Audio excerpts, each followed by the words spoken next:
Hoy muy personal con dos destacados periodistas que a través de su trabajo logran llegar a cientos de miles de hogares y comunicar historias relevantes a nuestra audiencia latinoamericana. Él es un venezolano que llegó a Ecuador hace más de 4 décadas, reconocido como uno de los comunicadores más notorios en este país y quien se ha encargado de contar historias ecuatorianas alrededor del mundo. Es el presentador del programa llamado 593 Ecuador, revista semanal que trata el tema social de la migración ecuatoriana.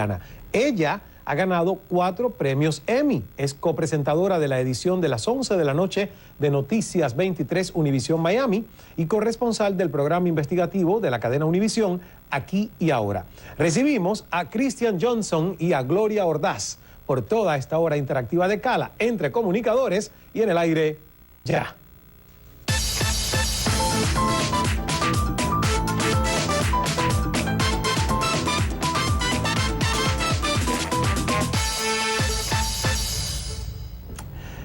Saludos desde Miami, soy Ismael Cala, bienvenidos, gracias por estar con nosotros. Tenemos una hora fantástica, la etiqueta para que converse en Twitter, en @Cala, es Talento en Cala por toda esta hora y tenemos la verdad que a 2 talentosos comunicadores con mucha historia que contar en su trayectoria profesional. Aquí está el primero, Christian Johnson, que tienes una revolución hecha en las redes. Los dos son muy mediáticos, Glorita y tú, y tienen a mucha gente esperando estas entrevistas. Bienvenido, Christian. Gracias por esta invitación. Un placer que hayas volado directamente desde Nueva York para estar con nosotros. Bien, vale la pena. Por esta hora. Muy bien. Mira, siempre rompemos el hielo y aprovecho para que ustedes, los que siguen a Gloria Ordaz y a Christian Johnson, envíen preguntas, saludos y comentarios para ellos. Siempre comenzamos rompiendo el hielo con una reflexión y a partir de ahí conversamos. ¿Te parece? Vale. Y la reflexión tiene que ver con una noticia que nos conmovió. A mí, al equipo de producción, Héctor Manuel Castro la vio y me dice, mira, esto sería una linda reflexión. Y aquí va, porque nos parece importante destacarlo. La foto que vamos a ver en pantalla es de Alex Idrachi, un joven graduado de la Academia Militar West Point en Nueva York, quien hace pocos días se convirtió en subteniente junto con más de 950 de sus compañeros.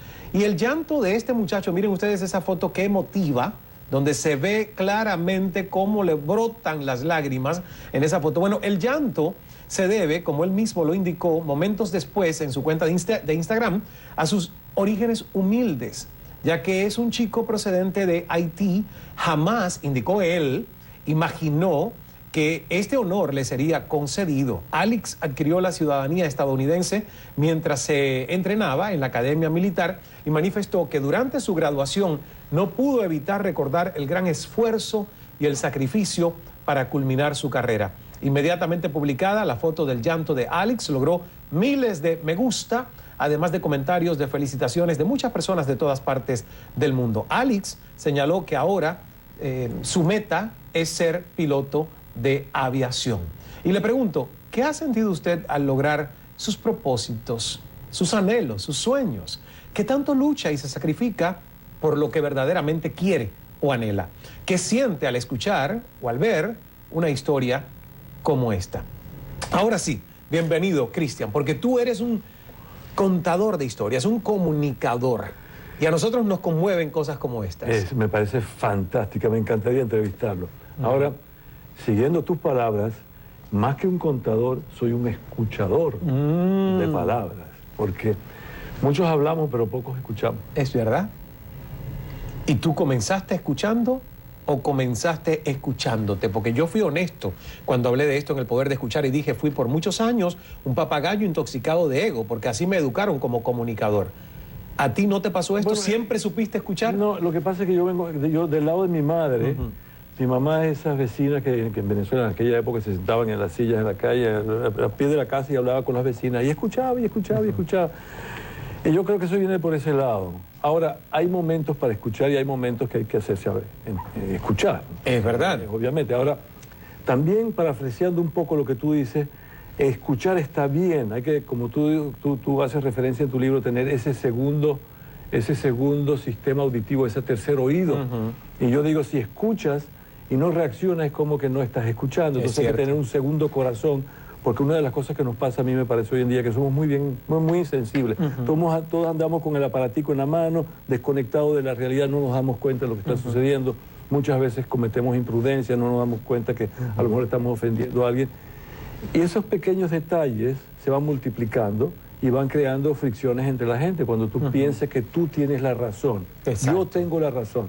El otro día estaba cruzando el puente de Manhattan, te cuento rapidísimo, vengo en mis mil cosas en la cabeza, voy manejando, creo que me salí un poquito en el puente, un carro venía al lado, pip, pero era un pip, no era un honk, era un pip, era un Mercedes de los anteriores, volteo, veo un señor mayor, entonces no le hago mal gesto.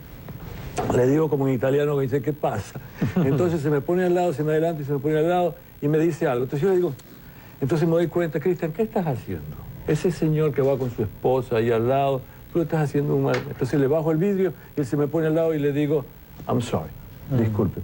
Entonces cambió totalmente el panorama, no de él, mi interior disfrutó de una gran paz y una tranquilidad. Y dije, eso hay que hacerlo más a menudo, saber disculparse. Bueno, discúlpame que yo no te bajé el ejemplar, pero te lo voy a hacer llegar del más reciente de los libros, porque tú me estás hablando del poder de escuchar, pero el analfabeto emocional trata sobre eso, sobre las emociones, cómo manejarlas para ser nosotros mejores seres humanos y más felices.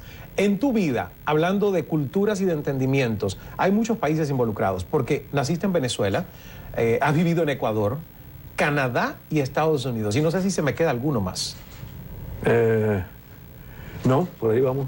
Ahora, ¿naciste en Venezuela o Trinidad y Tobago? No, yo nací en Trinidad. En Trinidad y Tobago. Venezolana. ¿Y tu mamá es venezolana? Mi mamá es venezolana. Mi papá es sueco, se va, yo a los 12 meses me llevan en el primer viaje, por eso digo, yo soy migrante desde el inicio. Claro. Me hago venezolano por absorción, porque fue mi cultura inicial, aparte de la trinitaria, tengo una doble, yo diría triple identidad. Y yo dentro de mi proceso de aprendizaje en la vida, yo dejé de trabajar un tiempo y me regresé a la universidad, hice un posgrado en antropología, basado precisamente en una curiosidad. ¿De dónde soy yo? Con este bagaje cultural. Entonces, como el caso tuyo. ¿De dónde eres tú hoy?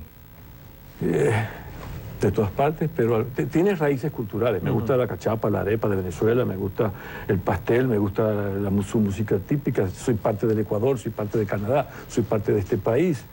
Entonces, cuando tú sales de ese molde y quieres volver a regresar, no se puede. Es cierto, no se puede. No se puede. Por eso mucha gente que emigra de sus países, al regresar, el proceso de readaptación es muy complicado. Sí. ¿Cómo te enamoras tú de la televisión? Eso fue cuando yo crecí en Venezuela, en esa ciudad de Maturín, no había televisión. Entonces hicimos un viaje con mi padre a Europa y la BBC era el canal. Y yo vi una cosa azul con unas imágenes, pero no por mucho tiempo, fue un viaje muy breve. Regreso a Venezuela, nos mudamos a Puerto La Cruz, donde sí llega la televisión. Mi padre compra un televisor en blanco y negro, comienza la pelea de los blancos y los negros. ¿Sabes cuál es la pelea de los blancos y los negros, no? No. Cuando tú conectas un televisor y no tiene antena, hay miles de aparaticos blancos y miles de aparaticos negros que pelean. Sí. Entonces, los puntitos esos que yo le llamaba la nieve. El ruido. Cuando conectan la antena y veo un programa al mediodía, era el programa El Show del Mediodía de Renio Tolina, y yo digo, eso es lo que yo quiero hacer. Wow. Tercera vez que le digo a mi padre que quiero hacer algo que él no. Primero le dije que quiero ser arqueólogo, astrónomo y televisión. Me dice, no, tienes que ser administrador de negocios porque eso es el que te va a dar el dinero. ¿Pero estudiaste administración de negocios? Fracasé, hice 3 años fracasado y tuve unos electives en Canadá que me orientaron hacia mis primeros pasos en la comunicación. Después regresé, hice un posgrado en periodismo. Ahora, tú fuiste actor de telenovelas, modelo de comerciales, camarógrafo, director de grabaciones. Hiciste muchas cosas. Yo creo que venía en esa época de la escuela donde tú tenías que hacer muchas cosas para poder tener acceso, porque no es que te abrían las puertas y te decían, ven acá, como no, bienvenido. Tenías que abrirte campo como sea. Entonces había que trabajar. Yo enrollaba cables, manejaba micrófonos, cámaras. ¿Por qué te fuiste a Ecuador? Bueno, me fui al Ecuador, me estaba yendo bien en Venezuela. Estaba casado con mi primera esposa ecuatoriana. Había una relación con un canal de televisión, Canal 10 en Guayaquil. Me dijeron, ¿cómo no? Ven acá y ponte tu propio programa. Y yo dije, bueno, voy prestado un par de años, me cojo un poco de experiencia en pantalla y regreso a Venezuela. Te ibas por 2 años y te quedaste 2 décadas. 4. ¡4! ¡Wow! Pero ahora vives en Nueva York. Sí, ahora vivo más. Aunque sigues en la pantalla ecuatoriana presente constantemente, porque tienes un programa semanal, ¿no? Sí, correcto. En Ecuador TV, que es el canal del Estado ecuatoriano. Y tenemos otro que es una contratación que tenemos en un programa en la costa este de los Estados Unidos. Ahora, cuando hablamos de tu historia en televisión, hay muchos hitos, hay muchos programas importantes en tu carrera. Si yo te digo, por ejemplo, Busque su marca, ¿qué recuerdas de él? Si te menciono Preguntas y Respuestas, Sábados Espectaculares, Sábado para Todos. Bueno, Busque su marca fue el primer intento, era una versión mía de ese programa hecho en Venezuela. Lo mantuve 3 años, nos fue muy bien, fue comercialmente bien y de sintonía muy bien. Después vino Preguntas y Respuestas porque tenía una necesidad de que la televisión no era solamente para divertir, tenía que dejar algún tipo de fondo. Creo que el público ecuatoriano lo tomó muy bien, nos metimos en temas culturales con preguntas y respuestas, pagando por esas respuestas correctas. Después me mudé a Quito, hice un programa ómnibus de 5 horas que se llamó Sábados Espectaculares, que después fue cambiado por Sábado para Todos.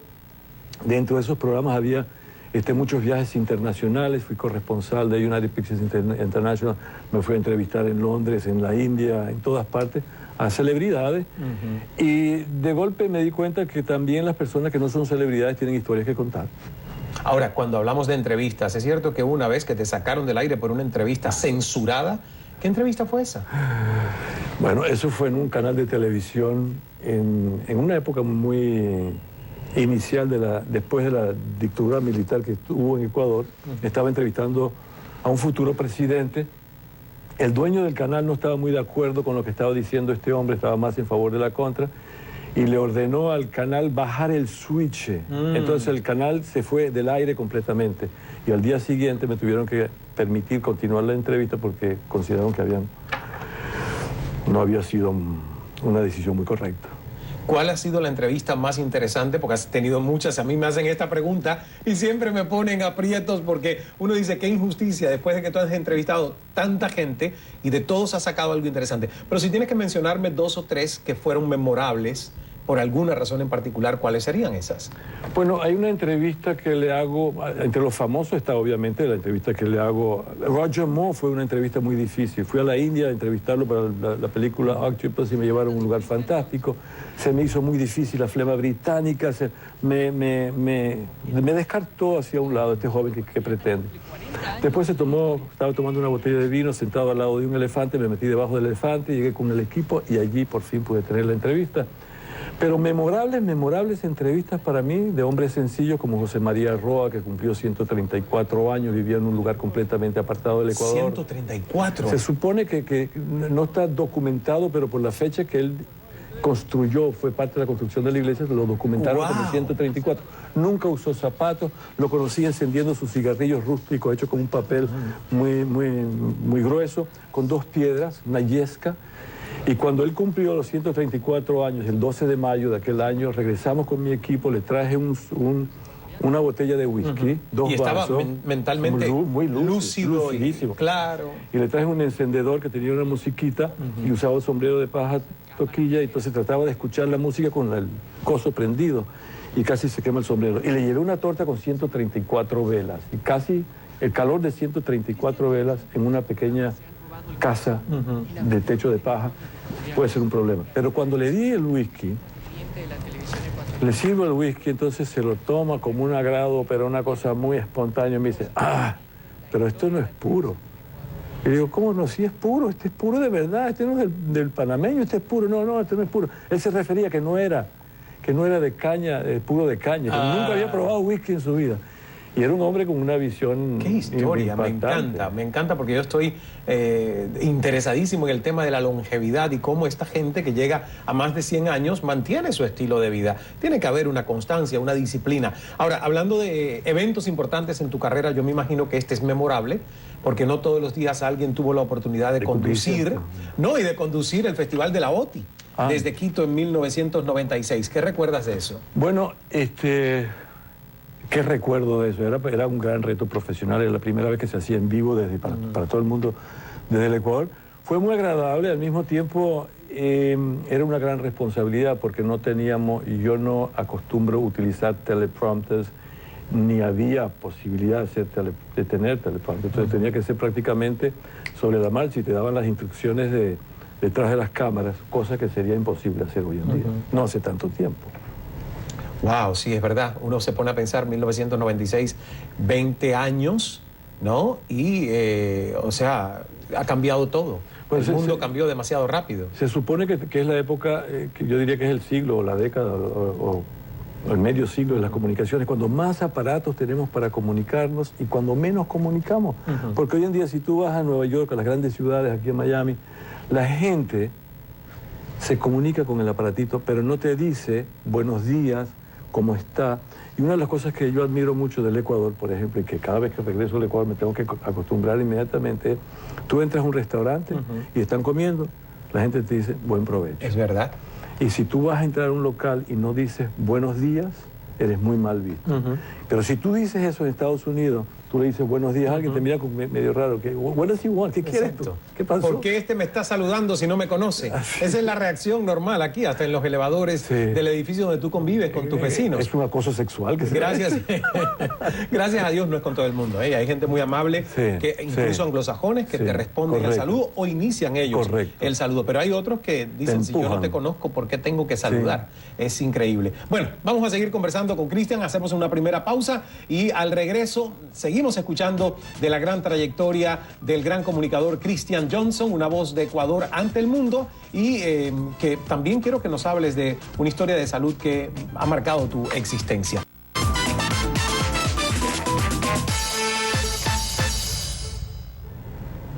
Muchísimas gracias por todos los comentarios que nos envían en redes sociales, personas que además ponen fotos del programa. Dice Marcelo del Pozo, la televisión no es solamente para divertir, te están citando en las frases que has hecho en esta primera parte, y mira, ponen las fotos de la pantalla de CNN. Muchísimas gracias a todos los que nos escriben. Y dice por acá Azucenita, gracias, hermosa entrevista, muchas gracias a todos. Y Iván, conociendo al ser humano detrás del periodista, Cristian a esta hora en Cala a través de CNN y también con fotos y todo. Seguimos conversando con el gran comunicador social Cristian Johnson, representa una voz del Ecuador ante el mundo, a pesar de no haber nacido en dicho país, y Cristian ha sido exitoso con varios programas en una carrera de 4 décadas y actualmente presenta 593 Ecuador. ¿Se dice así? 593. Sí, correcto. 593 Ecuador. Y dirige el equipo de producción del show Viaja Mundo. Correcto. ¿Tienes una bitácora? ¿A cuántos países has ido? ¿Cuántos lugares? Hay muchos, la gente te pregunta, ¿ya tú has estado en todo el planeta? Le digo, no, el mundo es muy grande. Sí, ni siquiera los Estados Unidos puedes cubrir. Canadá, por ejemplo, yo no conozco Vancouver en Canadá, siendo canadiense. Sí. Tengo una dual nacionalidad, ¿cómo es? Doble nacionalidad. Sí. Entonces, no, hay lugares impactantes, hay lugares que me he reservado. Por ejemplo, yo conozco muy poco de Italia, me reservo Italia como para el momento cuando pueda ir a pasar 3 meses con mi amada disfrutando de los lugares encantadores de ese país. Pero sí hay lugares que te marcan, definitivamente. ¿Cuál ha sido uno que te ha marcado mucho? Cuando fui a la India a entrevistar a Roger Moore, la luz del lugar, la música, hay cierta paz y tranquilidad en ciertos lugares. La belleza de las cosas, el detalle con que hacen. Yo llegué a un hotel en la mitad de un lago en Udaipur, que era el Taj Mahal de esa región, era un palacio, pero se convirtió en hotel. Y cuando yo llegué tarde de noche, entonces había un cambio de horario, dormí, me levanté en la mañana y yo pensé que prácticamente estaba muerto. Pero cuando abro la puerta veo bugambillas espectaculares, arcos, un lago, y digo, ¿qué pasó? ¿Qué pasó acá? Y era el set de la película de James Bond. Wow. Y me impresionó eso, me impresionó poder ver un elefante caminando en la calle con una persona en la mitad de la vía pública, vacas, culturas diferentes, sabores, texturas, comidas. Bueno, yo te digo algo, llevo 3 veces a la India y leí una frase de Mark Twain que dice que la India era el país más extraordinario del mundo. Y yo coincido totalmente, a lo mejor me falta otro que lo ponga en un lugar así, wow, de esos contrastes y de esas cosas que uno las ve y a muchas no les encuentras explicación, pero te mueven por dentro a la reflexión. Así que yo seguiré yendo a India por el resto de mi vida. Mira, ¿por qué de Ecuador vienes a Miami, de Miami a Canadá y luego Nueva York? ¿Qué te hace continuar con ese peregrinaje? Bueno, en el año 97 estaba haciendo un programa de radio todas las mañanas, de 7 de la mañana, y hubo la posibilidad de hacer un programa en Miami, en Canal ¿Puedo decir el nombre del canal? Sí, claro. Canal 41. Ahí trabajé yo también. No me digan, Telearte. Bueno, se llama América TV ahora. Ah, bueno, sí. Sí. Y ahí hicimos un programa que se llamaba Hablemos de, que era uno de los capítulos que habíamos hecho también en Ecuador, pero también entrevistando personalidades de los medios de comunicación, del espectáculo, personas que habían sobresalido. Nos fue muy bien un año, pero no pudimos mantenerlo económicamente como productores independientes. No teníamos las conexiones necesarias para vender ese programa y generar la rentabilidad. Entonces yo me regreso a Canadá, mi padre estaba muy mal, al final de su vida pasé 3 meses con él, y un día dije, me voy a parar de trabajar y me voy a dedicar a lo que siempre he querido hacer por un tiempo, a estudiar. Entonces me metí 5 años, tiempo completo, en la universidad, como estudiante, sin ningún tipo de ingreso, viviendo con el presupuesto de estudiante. 5 años. Después de haber tenido, mira, mucho éxito en la televisión y decidiste volver a aprender. Porque si no me iba a convertir en un dinosaurio, la tecnología estaba cambiando, había que reflexionar, de golpe hay que parar. Sí. Y empezar de nuevo. Estoy totalmente de acuerdo. Es decir, como tú dijiste en una entrevista hace un tiempo con nosotros, seguir haciendo la misma cosa porque hay que hacerla. No. De golpe hay que pararla. No. Y sobre todo cuando lo que haces te va bien. Cuando lo que haces te va bien, te hipnotiza, te nublas, te crees tu propio éxito y al final no creces lo que se supondría que todavía tienes mucho más para crecer. Bueno, pero cuesta entender eso. Y además yo creo que como yo tengo una guía arriba, alguien que me guía desde arriba, entonces yo digo, si eso pasó por alguna razón, es que no debo seguir haciendo esto. Wow. Mira, hay un episodio aquí que yo quiero que tú me expliques porque Cristian estaba realizando una entrevista con una doctora en el 2010 y cómo es que durante esa entrevista te descubren un bloqueo en una arteria, lo que dio paso a una cirugía. Sí, bueno, eso comienza, estábamos haciendo una entrevista con una doctora Lama en Nueva York, entonces me pone la máquina a hacer esto, entonces la enfermera para la máquina y sale corriendo y le va a decir a la doctora que no puede hacer el examen, y dice, doctora, no puede hacer el examen. Digo, no estoy capacitado para un examen físico, me dice, no, te estás muriendo. ¿Cómo que me estoy muriendo? Vámonos al hospital, digo, ¿a quién vamos a entrevistar? No, te estás muriendo, entiéndeme. Tienes una arteria bloqueada en el corazón y si no vamos urgentemente al hospital, te vas a morir. Y ella tenía con un amigo que era el director de cardiología del Elmhurst, me metieron enseguida, me destaparon y el tipo me dice, tiene una arteria 99% tapada. Voy a tratar de destaparla. Le digo, no trates de destaparlo, por favor, destapa esa. A consecuencia de eso, de una medicina que me dieron para diluir la sangre, el 25 de diciembre en mi casa en Montreal, me caigo y amanezco en un hotel, iba a decir, en un hospital con un trauma craneano que casi me cuesta la vida. 3 veces me tuvieron que abrir y ponerme 8 tornillos, ¿verdad? Así que más o menos estoy funcionando. Pero ¿y eso tuvo una consecuencia, digamos, que tienes que estar chequeándote tu salud o fue...?